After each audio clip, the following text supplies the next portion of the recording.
Welcome back to The Donkey, And the B. where men are jackasses, And women are biatches.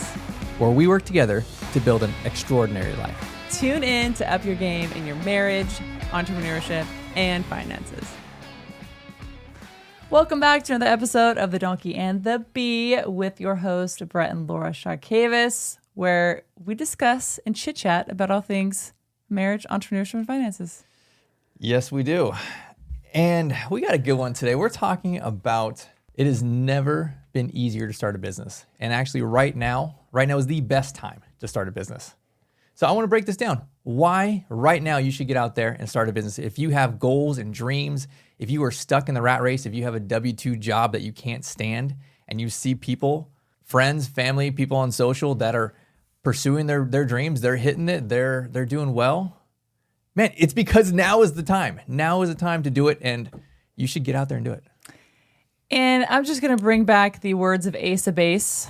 I saw the sign and opened up my eyes. This is your sign that if you're thinking, oh, maybe I should start my business, but no, I'm too scared, or oh, I don't have enough money.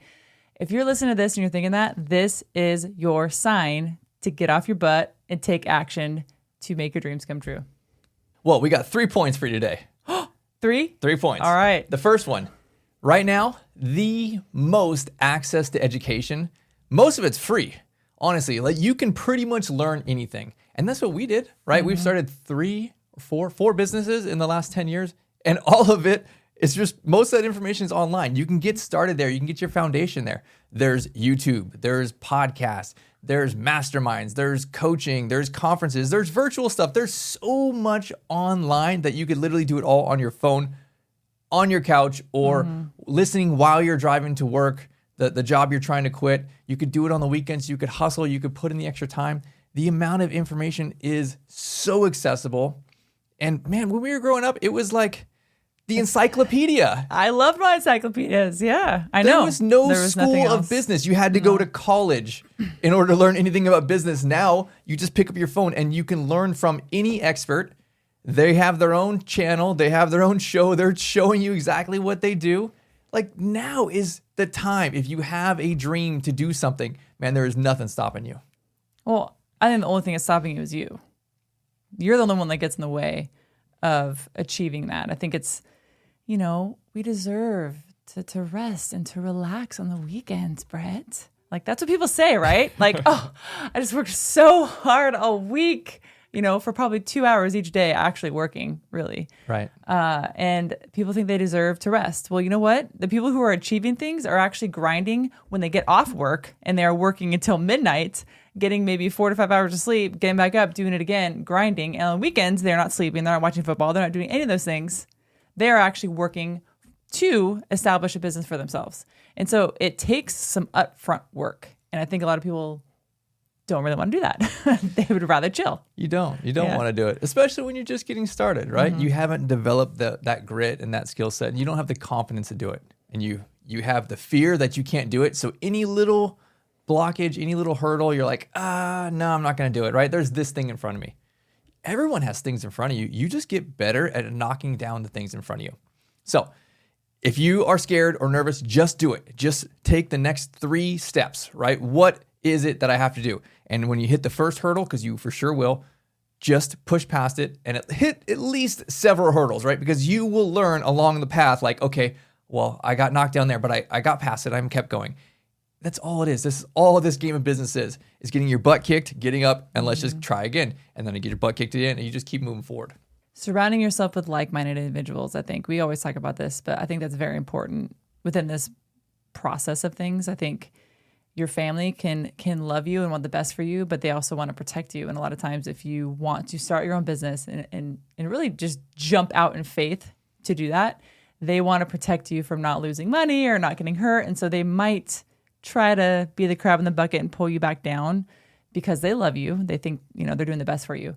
But I think it's important to get around people who are like-minded, who are striving to start businesses and be the best version of themselves, because they will be encouraging you to do those things instead of pulling you back to not do those things. So it's very important who you're surrounding with, who you're listening to. If the people you're listening to are not at the level where you want to be, then you shouldn't be taking their advice and listening to their advice. Take advice from people who you're trying to strive to be. All right, point number 2. You can hire anyone in the entire world right now. You could literally, if you're not good at something, right, you could literally sub that out. So for example, the first thing you need to do, you start your business, right? You're going to make your business cards. You don't have to do that, right? You could hire somebody on Fiverr to make your business cards. You could then hire somebody to create your entity docs, all your LLC stuff. You could hire someone to build your website for you. You could hire someone to do your business plan, to create your financials, all of these kind of things. You only have to be good at one thing. Honestly, when you're starting out, you have to be good at a bunch Everything. of things, right? Pretty much. But those one things that are like, oh, this is the hurdle that's stopping me from hitting my dreams. If I only knew how to make a business plan, then I could hit my dreams. That's bullcrap. You can hire someone for as cheap as probably $500 up to a couple grand to build you a business plan. The same with whatever that thing is that is stopping you from doing your dream. There is someone, you could hire them anywhere in the world. And honestly, you can hire professionals in other countries that have like master's degrees and tons of experience for a fraction of what you would pay to do it in the US. I can give an example of this. When we first started our house flipping company, we would send out mailers. We'd pull lists, distress lists, and we'd send out mailers, and then the phone would ring. And some people were actually sellers who wanted to sell their house, but a lot of the people were actually angry individuals who were really upset that we sent them this mailer. It was a little postcard. And so I was terrified to answer the phone. I hated talking to the phone. I didn't want to answer the phone. I literally would get like anxiety, and my heart would start racing every time the phone would ring. And I remember the first time, that first day we hired somebody, not the first day, but the first day that she started, I was just like relieved. I was like, oh my gosh, this is amazing. This is something that I don't have to do anymore. Like it's all taken from her now. She's answering them. She's doing all the sales stuff. And it was like, okay, I'm free of that. What could I focus on now? So if there's something within the business that you really dislike doing, sometimes you're just going to have to do it for a little bit of time. We've done that many times, and we still do things that we don't like to do, and that's okay. But for the most part, you can hire somebody to replace you in that area. Well, the next point is you have a safety net. With everything being virtual nowadays, you can literally have your W-2 job, not quit, and still have your side business, right? You can actually start it. In some of these businesses, you can work from home and do it. They could be remote businesses, or you could go out and rent a space and do your business there because your side job or because your W-2 job is remote, right? Mm-hmm. I know a bunch of people, they're starting their dream business, and they have a shop and they're doing it. And you know what? They're still on the clock at their W-2 job, and they're sitting back there like on their laptop, banging away and doing the stuff. And when a customer comes in, they're there to handle their business. And honestly, the system now, it allows this opportunity that you did not have 5 years ago before COVID. You can work anywhere. You can have that kind of transition period, because that's the hardest part, right? That first several months, it's like, well, how do I cover my bills during that time? This is where you can have that safety net and kind of transition a little bit into it slowly. So it is the best time to start your business now, but with all those great things that makes it easy to start a business, it also makes it that easy to be lazy, to do nothing, to sit on your butt all day long, right? You can literally take your phone and you can watch football on your phone live anywhere you go. You have all these different apps. You have social media that is literally like hounding you and messaging you all the time, right? Trying to take your attention. You can very easily just be a couch potato or a stay-at-home person and literally have all of your stuff delivered, your Grubhub, your groceries. There's no reason for you to go out. There's no reason for you to grow, for you to do anything, because the world, technology, is just trying to fight for your attention, for your dollars, really. They are trying to push you down. They want you to be average. They want you to be a sheep. They want to take your money and give you lots of credit cards at 25% interest so that you are a slave to the system and you're stuck and you can't get out of it. So what you're saying is this right here can either be a sword, it can strengthen you, it can be a weapon, like for good, or it can be handcuffs, it could be shackles, and it can shackle you down. So it's almost like a choice, like how are you going to use this for you, right? Are you going to use it to empower you and to educate you and to bring you to that next level? Or are you going to use it to just sit on your butt and consume? So I think it all comes back to your choice, because you really do have a choice ultimately what you're going to do with it. And we choose to produce, not to consume. And that's not an easy thing. There's a lot of times you want to sit down your butt and you just want to consume all the content. but there comes a time where you just got to choose. And that's ultimately up to you. It's your choice. What I do love about business and choices, as we're talking about, is that no matter how young or no matter how old you are, you can still do amazing things. You can still start, you can still get out there and you can create amazing things. And I wanted to read you 4 different statements. And these are just people who have done and built great businesses. And it's pretty much just telling you that you can do it too, no matter how old you are. Arianna Huffington started the Huffington Post at the age of 55.